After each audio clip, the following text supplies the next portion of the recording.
It started with a smell. Not a sound, not a word, just a scent. I walked into our house at 8:42 p.m. Exactly 17 minutes later than I usually got home. I remember that because I looked at the time. That's how ordinary the evening was supposed to be. Predictable enough to make small details stand out like neon signs. But the moment I stepped into the hallway, I knew something was off. It wasn't anything dramatic. No voices. No music. No footsteps overhead. Just that smell. A heavy, unfamiliar cologne clinging to the air like a fog. Thick, spicy, sharp. It had a presence of its own, one that didn't belong to me. I've worn the same aftershave for years, one Laura picked out when we first moved in.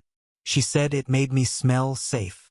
Whatever this scent was, it was the opposite of safe. I stood in the entryway longer than I normally would, keys still in my hand. My shoes stayed on. My eyes moved across the room, slowly, scanning. The hallway light was on. That wasn't odd by itself. Sometimes Laura forgot to turn it off. But then I noticed the shelf. The wine glasses. 2 of them. One still half full. A deep red wine, the kind we only opened when guests came over or on nights we wanted to feel fancy. The other glass was gone. But the ghost of it remained, too faint. Wet rings on the wood, perfectly side by side. No coaster. Someone had been here. I stepped farther in. The air was still warm, like it hadn't been long since the door had last opened. I glanced down and spotted faint tracks near the door. Shoe prints that didn't match Laura's usual ones. These were broader, a little deeper. I didn't say anything. Not yet. Laura appeared from the hallway just a second later, as if she'd been waiting for the sound of the door to open. She had already changed into her at-home clothes, a soft gray robe, the one she always said made her feel like a hotel guest. Her hair was damp, still curling at the ends. She smelled faintly of shampoo, but under it, there was something else. She gave me a smile, calm, unbothered. "Oh, hey," she said, her voice light and casual. "You're home early." Early?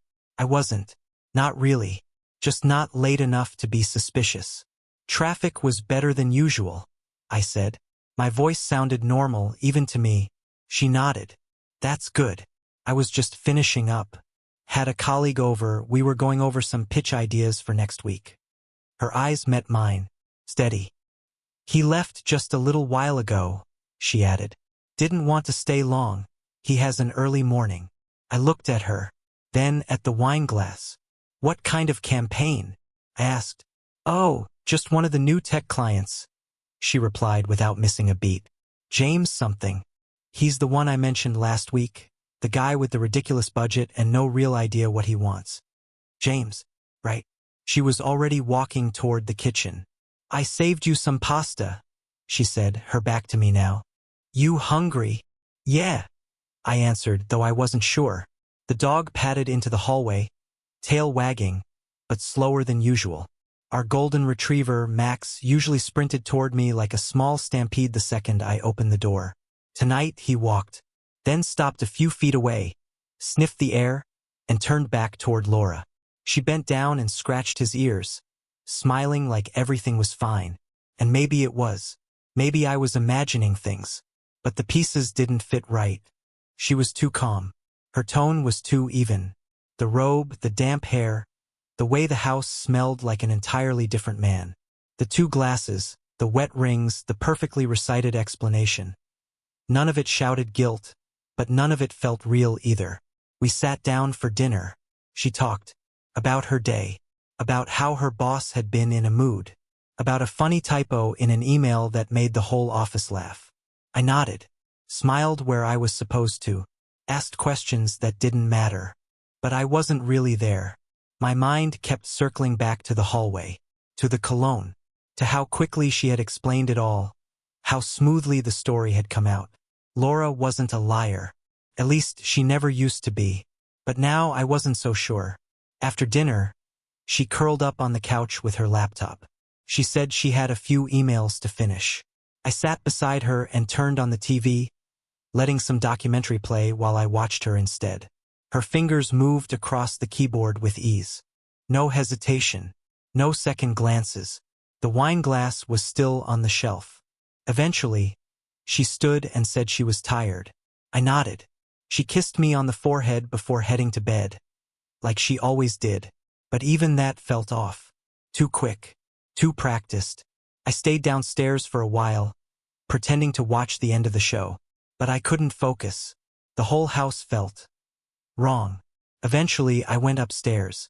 The bedroom was dark, except for the glow of her phone charging on the nightstand. Screen down. Always face down. She was already asleep, or pretending to be. I lay beside her and stared at the ceiling. Maybe it was nothing. Maybe I was being paranoid. But something inside me had shifted, and no matter how normal the evening appeared, I couldn't ignore it. Something wasn't right. And that scent, the sharp, foreign scent of another man, still clung to my clothes, like it had followed me upstairs, refusing to let me forget. I turned onto my side, facing away from her, eyes open, breathing steady, waiting. After that night, the air in our house changed, at least for me. I don't know if Laura noticed. Probably not. She still kissed me in the mornings, texted me good luck before meetings, laughed at the right moments during dinner. But something inside me had cracked open, and no matter how many times I tried to patch it shut, I couldn't unsee what I'd seen. I couldn't unfeel what I'd felt. Started small, as it always does. The thought here, a flicker there. That wine glass still on the shelf the next morning. The scent of cologne clinging to the hallway rug even after vacuuming. A strand of dark hair on the guest pillow. Too long to be mine, too coarse to be hers. I told myself I was imagining it, that my brain was stitching shadows together because of one odd night. But then I started remembering things. Not just from that evening, but from weeks, months before. Like the time I called her at lunch and she didn't answer. She always answered, or at least texted back. That day, nothing for 4 hours. When I asked, she said her phone had died. But I remembered how she used to carry a charger everywhere. She even kept a spare one in her purse for me. Or the night I suggested watching our favorite show and she said she'd already seen the new episode. It was on while I was working, she said. But Laura never watched our shows without me. It was one of her rules. Then there was the password change on her laptop. Subtle. No announcement. Just a quiet switch. I only noticed when I tried to pull up our shared spreadsheet for the bills and couldn't get in. Oh, I had to change it, she said, not even looking up from her coffee. Work's been tightening security. I nodded at the time. It made sense. But in hindsight, I realized the new password wasn't shared with me. She never offered. And I didn't ask. I thought about the nights she started drying her hair before bed. That was new too. For years, she'd let it air dry. She said blow drying made it frizzy, and she didn't care enough to fight it. Now, suddenly, her hair was smooth and styled at bedtime? You just started doing your hair again? I'd asked once, smiling to keep it light. She shrugged. I don't like waking up with it all tangled. But it wasn't just the hair. It was her face too, foundation, blush, a subtle shimmer on her lips. For sleep, she never used to do that. I didn't say anything. I didn't want to come off controlling. Maybe it was for herself, I thought. Maybe she was just trying to feel good. Still, I noticed. Even Max noticed. Our dog had always been hers. She picked him out, named him, trained him to sit before meals and roll over for belly rubs. He followed her like a shadow. But lately, he didn't get up when she came home. He stayed curled at my feet instead, sniffing the air but never going to greet her. It was like he smelled something different too. There were the projects too. New campaigns, she called them. They came out of nowhere. Last-minute late nights. Quick weekend trips to shoot locations that couldn't be rescheduled. Sometimes she'd come home with small gifts, coffee beans from someplace in Portland, or a weird hotel soap from Seattle. Always thoughtful. Always just enough to cover the gap. Once, she came back with a tote bag from a tech expo I knew she hadn't attended. I'd seen the calendar. It was an off week for her firm. When I asked, she just smiled. It was a client's, she said. They had extras. That was her new tone for everything. Easy. Smooth. Just plausible enough. I started saving **TS. Notes. I kept a private folder on my phone labeled Taxes 2022, in case she ever found it. Inside were pictures of receipts, calendar entries, **TS of messages that didn't quite make sense. Not because I planned to confront her, not yet, but because I didn't trust myself anymore. I needed the proof as much for me as for anything else. Because some nights I would convince myself I was wrong, that I was just tired, that my brain was spiraling, that it wasn't her, it was me. Maybe I was becoming one of those guys, paranoid, controlling, reading into every silence like it was a signal. But then something would happen to pull me back under. Like how she started setting her alarm for earlier than usual, but still didn't get out of bed right away. I'd hear it go off, feel her stir, then watch her lie still for 5 more minutes, clutching her phone against her chest like she was waiting. For what, I didn't know, or how she stopped asking me to pick her up from the office. She used to text me when she had late meetings, saying, "Would love a ride if you're free." Now she just came home on her own. No explanation, no updates. One night I offered to come by anyway. "I'm already heading home," she replied, voice clipped. "I could still swing by," I said. "It's no trouble." She paused. "No, it's fine. Really." She got home 45 minutes later. No traffic on the route. She was wearing a different coat than the one she left in. A new one. Still had the tags tucked inside. "I got cold," she said, hanging it up. Impulse buy. Impulse. Just like that. Everything about her used to be predictable in the best way. Reliable. Thoughtful. She planned birthdays 6 weeks out. She kept spreadsheets for road trips. She triple-checked the thermostat before bed. But now she was smoke. Every explanation dissolved the moment I tried to hold it. And yet, she never seemed nervous. Not once.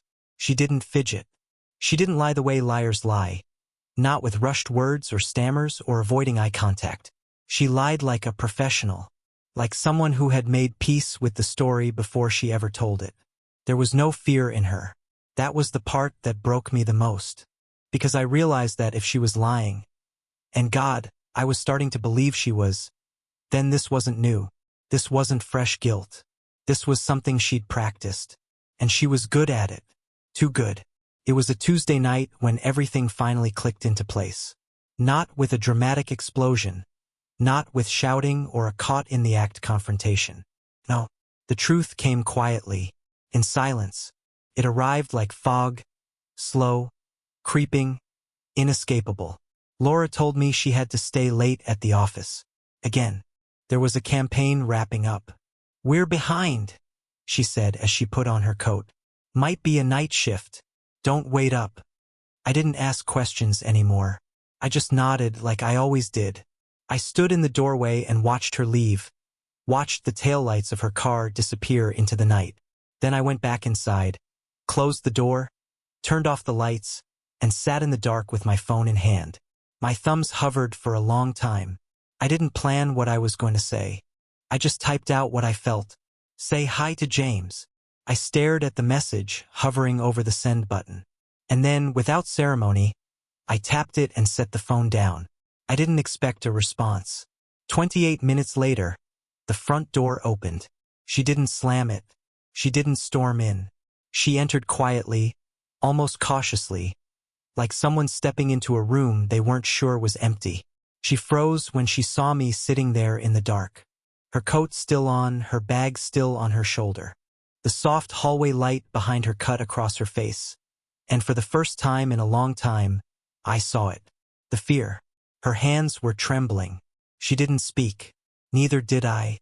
She stood there for a few seconds longer, then slowly walked past me and disappeared down the hall. No explanations. No lies. Just silence. And I let it hang. Later that night, while she slept, I stood over her for a long time. Not in anger. Not even in grief. I just watched her sleep, wondering who she really was, what she had become, what I had failed to see. Then I left the room, sat at her desk, and opened her laptop. The password was gone. That was the first shock. For weeks, maybe months, it had been locked, excused as client privacy or corporate policy. But now, tonight of all nights, it was open. Unlocked. Like she knew it didn't matter anymore. On the desktop was a folder labeled photoshoot_clients. I clicked it. Inside were dozens of files, images, receipts, PDFs, invoices. Most of them were normal, professional, boring. But then I saw it. A folder titled Sweet_James Officer Harbor. My chest tightened. I clicked. The photos were high quality. Not posed, but in asterisk mate. Laura standing by a hotel window in a robe, gazing outside. A wine glass in her hand. The reflection of her bare back in a mirror. A man's coat hanging off the chair in the corner. A pair of polished shoes near the bed. Shadows in all the right places, framing her but never showing him. One photo hit harder than the others. Laura sitting cross-legged on crisp white sheets, smiling into the camera. The robe opened just enough to know what came before and what would follow. In the corner of the frame, half-cropped, was a man's hand resting on her ankle. The timestamp? 3 weeks ago. Same weekend she claimed to be visiting her cousin in Vermont. I closed the photo and looked again at the file name. Sweet_James Officer Harbor. That same name had shown up on our joint card. I remembered it because it stood out at the time. $312 for a hotel in a city neither of us had a reason to visit. When I asked about it back then, she smiled and said, "A client covered the rest. I only paid the incidental fee. Room service." I believed her, because I wanted to. I sat back, my breath slow and shallow. The pieces were snapping together. All of them. The wine glasses that night. The scent in the hallway. The locked laptop. The distant phone calls. The coat with the tags still inside. The makeup at bedtime. Max avoiding her. The new password. The deleted messages. The smooth lies. It wasn't paranoia. It was preparation. She had been planning this, if not the affair, then at least the cover-up. And she was good. I'll give her that. She was flawless. Not careless or dramatic like the stories you hear. She crafted a believable, beautiful lie and lived inside it. Until tonight. I didn't sleep. I watched the sun rise through the blinds. At 6:14 a.m. I made coffee. 2 cups. Out of habit. I poured hers into the blue mug she always used, the one with the chipped rim. She walked into the kitchen wearing sweatpants and a hoodie, barefaced, hair up in a lazy knot. She looked young. Ordinary. If you didn't know better, you'd think everything was fine. "Morning," she said, like nothing had happened. She kissed my cheek and reached for the mug. I watched her take a sip. Her eyes didn't meet mine.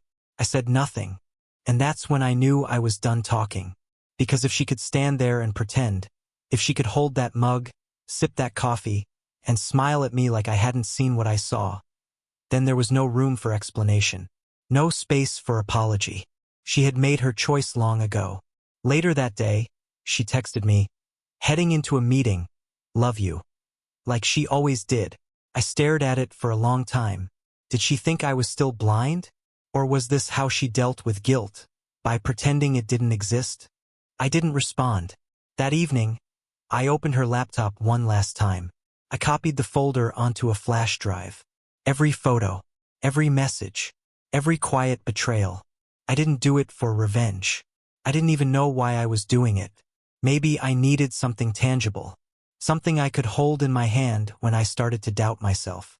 When the part of me that still loved her tried to rewrite the past into something gentler. I opened our closet and pulled out an old box from the top shelf. Inside were letters, gifts, movie tickets, photos from our first apartment. Things that used to make me smile. Now they made my throat tighten. I found the first book I ever gave her. A copy of The Little Prince, dog-eared and underlined. She used to say it was the most beautiful story she'd ever read. I slipped the flash drive between the pages and placed the book on her vanity. On the cover, in blue ink, I wrote, "You already know why." Then I left the room. That night I cooked dinner. I plated it neatly. She walked in, smiling, talking about some podcast her coworker recommended. I nodded, smiled, ate my food. She never asked about the book. She never mentioned the message. But I saw her find it. I watched her from the hallway mirror, how her fingers froze on the spine, how she opened it, how her breath caught just slightly when the flash drive dropped into her palm, how she sat down without speaking, shoulders stiff, eyes glassy. But she didn't come to me, she didn't explain, and I didn't ask. When she went to bed that night, I stayed downstairs, staring out the window. The streetlights buzzed. The sky was clear. Somewhere down the block, a neighbor's wind chime clinked in the breeze. I packed a small bag, just the essentials, nothing dramatic. When the house was quiet, I opened the front door and stepped out. The air was crisp, cool against my skin. I stood there for a moment, letting the silence wash over me. Then I got in my car. The engine started with a soft hum, like it understood what I was doing. I wasn't running. I was leaving. There's a difference. I didn't blow up. I didn't raise my voice or slam doors. That part surprised even me. You think you know how you'll react to betrayal, how you'll scream or cry or demand answers, but when it actually happens, the reaction isn't always rage. Sometimes it's just nothing. That's what I felt. Nothing. After I left that night, I didn't go far. I stayed at a cheap extended stay hotel near the freeway, the kind with industrial lighting and soap that smells like hospital waiting rooms. It was quiet, anonymous. I needed that. A place to stop thinking, even if just for a few hours. I didn't text Laura. I didn't call. I didn't send some dramatic farewell or angry monologue. I just disappeared, slipped out of the house like a ghost. The next morning, I went to work like everything was normal. I sat through meetings, answered emails, even cracked a joke or two with a coworker I barely knew. No one could tell anything was wrong. That's the thing about emotional damage. It doesn't bruise. It doesn't swell. You walk around bleeding on the inside, and no one notices. I didn't check my phone for hours. When I finally did, there were 5 texts from Laura. 8:12 a.m. Did you leave early? 9:04 a.m. Where are you? Your car's gone. I thought you had the day off. 12:41 p.m. Evan, please call me. 3:28 p.m. I found it. The book. I don't know what to say. 5:50 p.m. Just talk to me, please. I read them all once, closed my phone, and put it in a drawer. That night, I drove back to the house. I didn't go inside. I just sat across the street in my car, headlights off, watching the window I knew was our bedroom. The light was on. She was pacing. She didn't see me. I stayed for 10 minutes. Then I drove away again. I wasn't ready to return. Not yet. But I had things to do. The next morning, I opened a new bank account. Quietly. No alerts. No flags. I started redirecting my direct deposit, canceled automatic payments from the joint account, changed my passwords, deleted shared apps.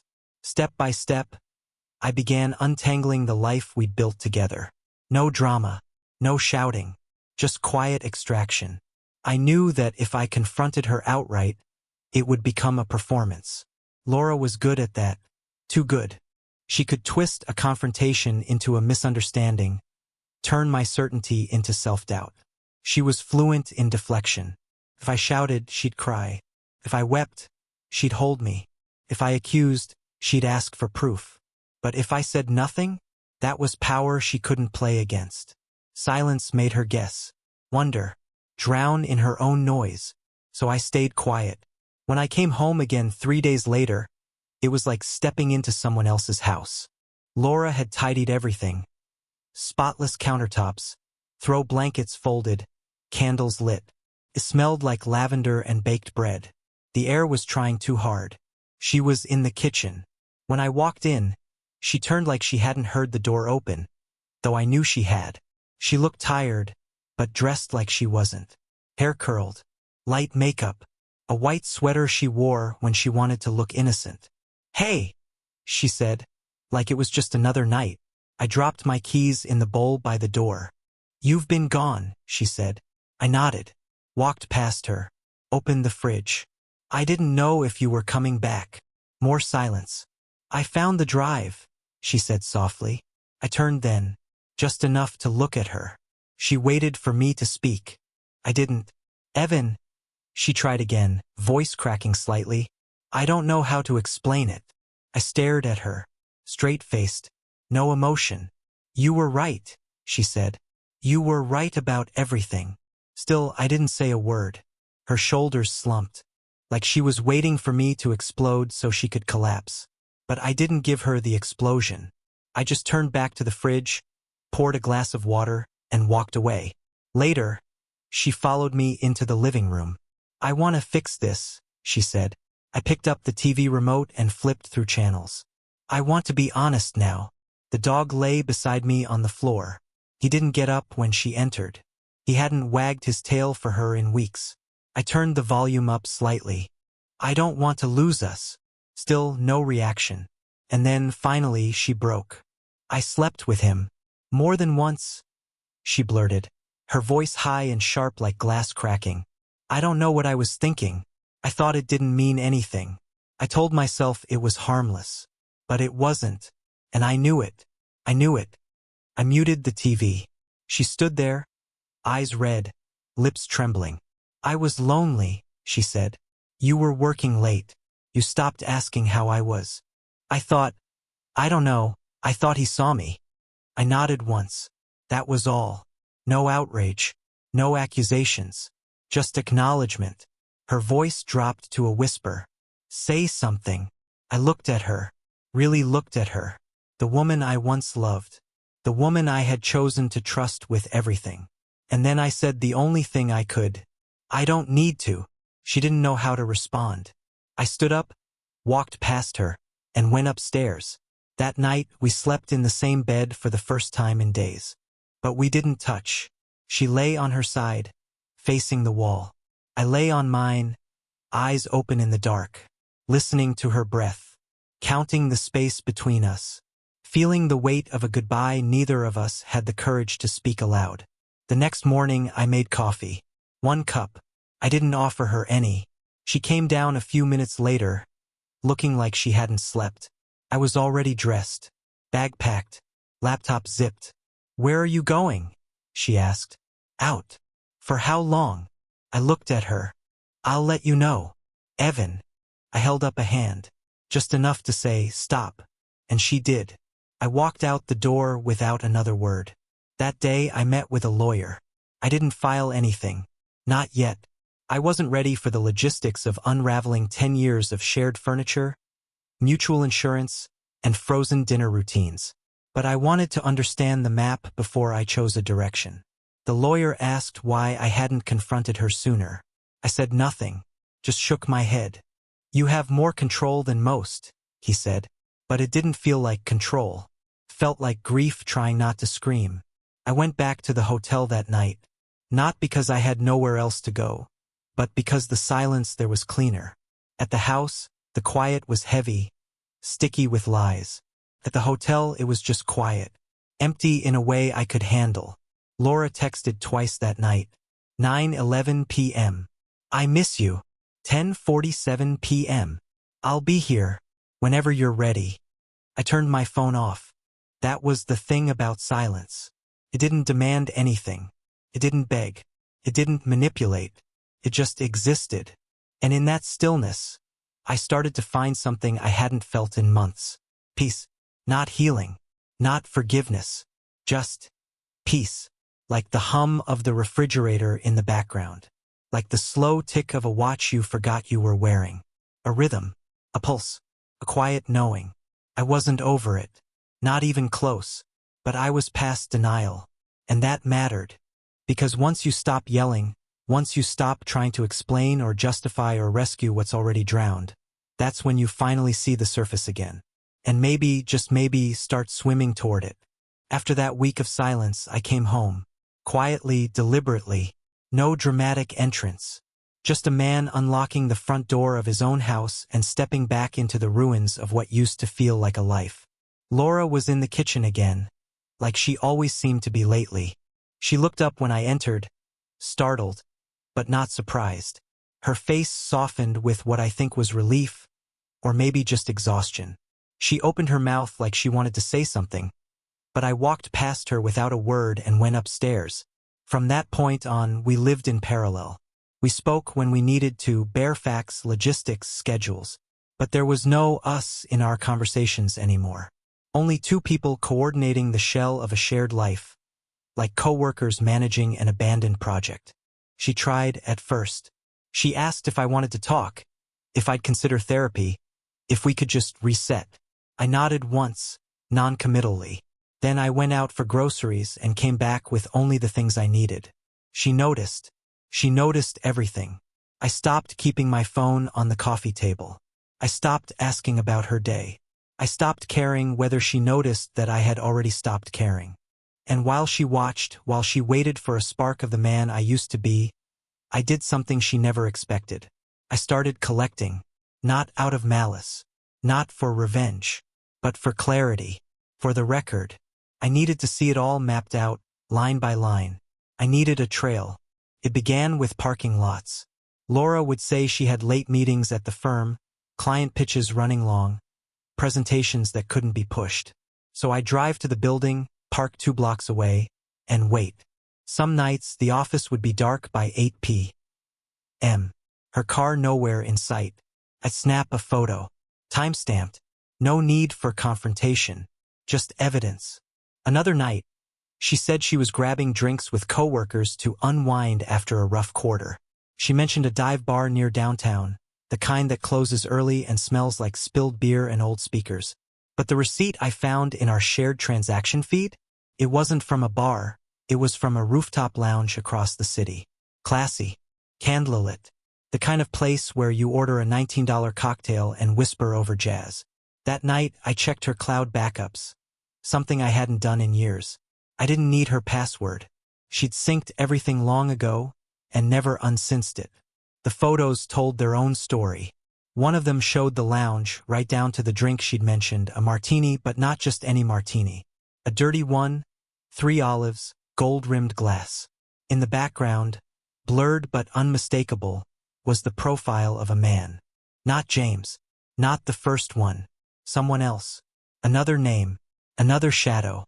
There was a screensh *T too. A text message. Not from her, but to her. Just one line. Same time next Thursday? And her reply. Of course.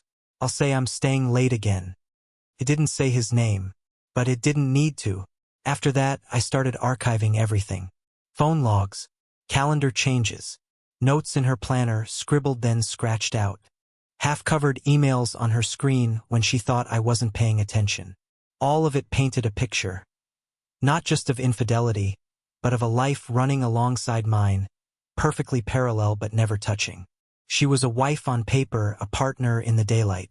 But somewhere between sunrise and dinner, she became someone else entirely. Someone I no longer recognized. And I kept the record growing. One Saturday, she said she needed a day to herself. Spa, she said, rubbing her temple. I just need to recharge. She left around noon. At 1:17 p.m. I checked the Find My app we used to share back when Trust didn't have a timer on it. She wasn't at the spa. She was at a boutique hotel 3 towns over. Same hotel chain as the one in the Sweet_James_Harbor folder. Same habit, different zip code. I didn't go there. I didn't need to.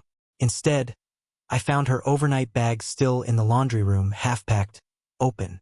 Inside was a phone charger, a set of travel-sized shampoo bottles, and 2 receipts. One from a liquor store down the road, another from a florist. 12 white roses. I didn't take photos. I didn't move anything. I just zipped the bag closed and left it where I found it. That night, she came home smiling. Said the spa was a dream. Hot stone massage, herbal tea, complete disconnection. I nodded. She noticed my silence, but she didn't push. The performance was exhausting for both of us now. Even Max had changed. He stopped sleeping at the foot of our bed. He started sleeping in the hallway, halfway between our rooms, as if unsure where he belonged anymore. We still ate dinner together sometimes. The plates were full. The conversation wasn't. She'd ask about my day, and I'd give short answers. I'd ask nothing in return. We had become actors in a play with no script, just silent pauses and staged smiles. It wasn't cold. It wasn't hostile. It was worse. It was empty. I began sleeping with a notebook on my nightstand. Not for dreams, but for timestamps, details, a paper trail of my own detachment. Every lie she told, I wrote it down. Not out of spite, but because I needed to keep my reality anchored. I needed something to prove to myself later that I hadn't imagined any of it. Because even now, even after everything, there were moments, tiny, flickering moments, when I missed her. The old her. The version of Laura who used to fall asleep on my shoulder during movie nights. The one who cried with joy when Max first learned how to shake. The woman who held my hand in a hospital waiting room and said, "Whatever it is, we'll face it together." That version of her was long gone. Or maybe she was never real. Maybe that was the performance, and this was who she truly was all along. One night I asked her about the future. "Do you still want kids?" I said. It was out of nowhere. I hadn't planned the question. It just escaped. She looked surprised. Her fork froze midair. "Why?" I shrugged. "Just wondering." She hesitated. "Of course I do. With you." I watched her eyes when she said it. They didn't flinch. She was still good at lying. Even now, maybe better. After she went to bed, I pulled out the flash drive again. I hadn't opened it in days. But tonight, I needed to remind myself. I clicked through the photos, each one a reminder, each one a thread unraveling the fiction she tried to keep alive. Then I closed it. I opened my email and started drafting a message. Not to her, to a lawyer. Not to file anything yet, just to start the clock. When I shut my laptop, the silence in the room felt different. It wasn't the silence of grief or betrayal. It was the silence of a decision taking shape. The methodical disappearance of trust isn't loud. It doesn't come with screaming or slammed doors or torn up letters. It's slow, surgical, quiet. It happens when you stop believing in good mornings. When your shared space becomes divided by invisible lines. When you stop asking questions not because you trust the answer, but because you've already accepted the lie. That's where I was. And there was no way back from it. I left the flash drive in her favorite book, slipped between pages we once read together. On the cover I wrote, "You already know why." That night I cooked dinner. She smiled, unaware. Later, she found it, her breath catching just enough to confirm everything. I didn't speak. I didn't need to. When she went to bed, I packed my bag, walked out, and didn't look back. Some exits don't need slamming doors. Just clarity. A week later, her affair surfaced online. Photos leaked from a company event. Her career collapsed in days. I never returned. By then, I'd rented a small lake apartment where mornings meant peace and silence didn't hurt. She stayed in the house with her lies and ghosts. I stayed free. Some endings don't come with closure, just distance. And that was enough.